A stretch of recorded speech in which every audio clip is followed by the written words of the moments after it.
Now, this one broke my heart in many different places because when I saw this video circulating, it's been circulating all the way from Saturday, and it is just something that is out of a movie, but then it's actually happening in real life.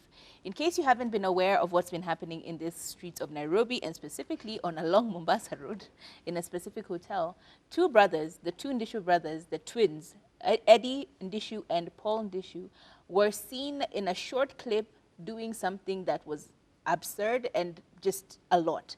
One of the brothers, or actually both brothers, was seen fighting and beating down on some women. It's not, when you watch the video, it's not very clear what exactly is happening because there are so many moving parts. There's one of the brothers coming in from the car, trying to break the side mirrors of the windows, and then there's another brother who is now being beaten down. There's girls screaming. It's just a lot is going on in that video, but what is evident is that they are beating on women. And this just is absurd. The worst part for me was that one of these brothers, the one in the white shirt, he looked like he had so much audacity and anger. And the story goes, or the alleged story is, that these brothers were beating on these women simply because they refused their advances. As in, alikuja wakamkatia msichana, msichana akasema, no, this is not what I'm interested in doing. I'm sorry, I'm just not interested. And their reaction, as opposed to what a natural, normal human being would do, which is like, oh, okay, sorry, I understand, and walk away. They decided that we own this country, we own all the women in this country, and we will get what we want. We cannot just walk away from such a situation. And they beat down on the women, and there was so much fracas. There was a car that was ruined, and that alone was just a lot. Now, this video starts circulating. What's the first thing you need to do? You need to be held accountable, right? Or at least own up to your mistakes. But do you know what these brothers did? Through their company circulation, they sent this exact message. They wrote a letter as a public notice to all the Kenyans who are very concerned about this whole situation. The letter is on the screen, you can see it. But in summary, it says, we are aware of the video and the news circulating on social media regarding the altercation between Eddie and Paul Ndichu, the company's co-founders. They are the co-founders of that particular company. We found the story disrespectful and troubling, and we want to firmly state that any type of behavior involving violence against women does not reflect on our values, nor does it reflect on Eddie and Paul. Okay, wow. Continues to say, our understanding is that the allegations in the video currently being shared on social media, albeit horrific and regrettable, does not depict the true events that transpired that night. To be clear, Eddie and Paul got involved in an attempt to neutralize a confrontation between two women and defend themselves from certain aggressors. Everything else there is just our deepest regrets. The incident occurred. We will continue to try and be patient and work through the proper, and even as you're reading that message, you're just going, wait, there is absolutely no accountability here, regardless of the circumstances, because we really haven't seen the full video. But regardless, what we have seen is someone beating a woman. Regardless of what led up to these matters, you cannot. I mean, we're people championing for the leaving your toxic husbands, leaving a relationship that is causing you harm, especially physical harm, and trying to create an environment and a culture and a generation that uplifts women as opposed to putting them down. And this is what they had to say. So the people were not happy. First of all, a rumor started that they had this deal that was nearly worth 240 million, right? And people were like, no, they can't get that contract. It is not right for them to get that kind of money when they behave like this, particularly to other Kenyans. How does it help us? And so celebrities went out, up in arms. We had Wahoo going out and saying, no, there is no way that can happen. We even had the wife, Janet Mbogwa, coming up and saying she does not promote this. She's very, distraught about the whole matter, and I'm really paraphrasing. And of course, Kenyans being Kenyans also had something to say. So according to some Twitter people, this is what a few people had to say. I'm just going to sample a few comments.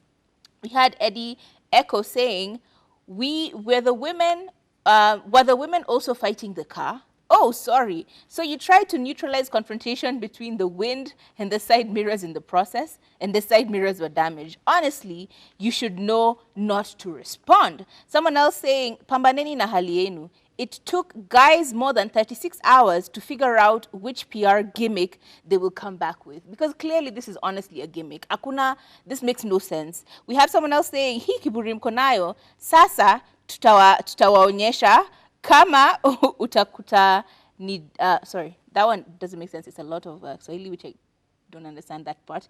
Someone else is saying, a guy who tried to break the side mirror walks into the hotel and slaps a woman and claims that he was defending himself. That makes no sense. You are high or something else is happening with you. Would it not have been wise to just apologize and leave it instead of gaslighting the public to believe that you saw, that what we saw was falsehood? But I guess you're used to this and you think it will work out in your favor. And this is exactly the same reaction that I had. Instead of just letting it go, or at least being the public, you know, disgrace that you happened upon, you need to have sat down and just gone like, look, we made a mistake. We know we didn't handle the matters properly, and this is what we're going to do, A, B, C, D, to correct this. But you try and convince 42 to 45 million Kenyan people that what we saw, hatukuona kenye tuliona. What we saw, we were looking at the optics from a wrong angle. You know, it's just a lot, and I honestly am just, it's the audacity for me. It's just the audacity for me. Yeah, you know, when it comes to this story, their reaction already showed us what they're used to doing in their own personal lives.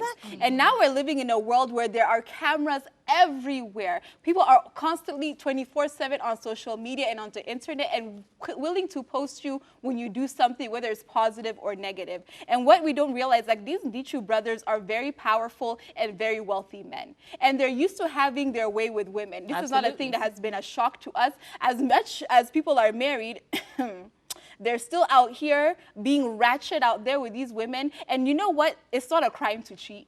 No one has ever gone to jail for cheating. So that's not what we're even trying to chastise them for. The problem is that you're actually beating these women. The gender-based violence towards women is what the problem is. And also the lack of accountability. They're used to doing things like this. Not in terms of beating me. I don't know what they do when it comes to that. But I'm talking about like how they treat women. Doing something and then you throw a little bit of money at it and then the problem goes away. But this was one situation where you're not going to throw money at this. We're going to make sure that money comes out of your pocket. All those business deals and everything come down. I saw how they had to step down from all their various roles as the chief executive here, over there. They had to step down and everything. And I think that's an amazing thing because we're finally getting accountability in this country. Because it's so sad that things like this happen and it seems as if there's no repercussions for these actions. But I'm glad Kenyans were loud. And this just also shows us when we put our voices together, how the change that we can bring about. So let's not let it just stop over here with the Ndichu brothers and them, you know, doing these specific things. Let it continue to go out there in terms of even elections, in terms of the government, in terms of all these other social injustices that we see. When you respect someone, do you choose to respect only some type of people and not respect others?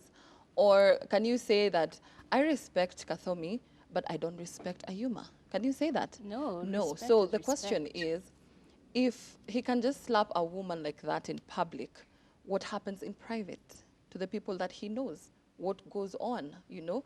If he respects other women, how come he did not respect this particular woman? So I don't know what is going on. But you see these phones, sometimes they embarrass us, but sometimes they do save lives. So I'm grateful to that person who recorded the whole thing because he has saved a lot of people's lives. This is something that is going on in people's relationships in around the world. So we need to like shed light on this particular topic and let the women know, both women and men. Hata women pia msichape wanaume. Hakuna kuchapana. You see, it's how you react to something. If you know that uko na hasira na nini, just leave. You know, just leave and report those people. Now you're the one being reported for what you did. And we don't know what went on behind the scenes. And we don't want to know because hakuna excuse. There's no someone, whether in public or in private. So for me, I hope that justice will be served and that they will learn something from this and actually change, you know? Don't just change for the public, but them as brothers, they also need to like sit down and just look at themselves. What is it that they're going through that is making them do what they're doing? Like they need to change themselves so that they don't repeat this. Because if you have money, You can just pay, you're released. Because it's alleged that this matter was reported to the police, but nothing happened. So we don't know what went on behind the scenes, but I'm just hoping that justice will be served. Let me tell you, even if justice is not served, let them hit it in their pocket. Absolutely. Let them feel that financial burn and strain. Absolutely. 0770-729-366 is the WhatsApp number. Let us know your thoughts, especially the men out there. Can you be your brother's keepers? And let us know what you think about this whole situation.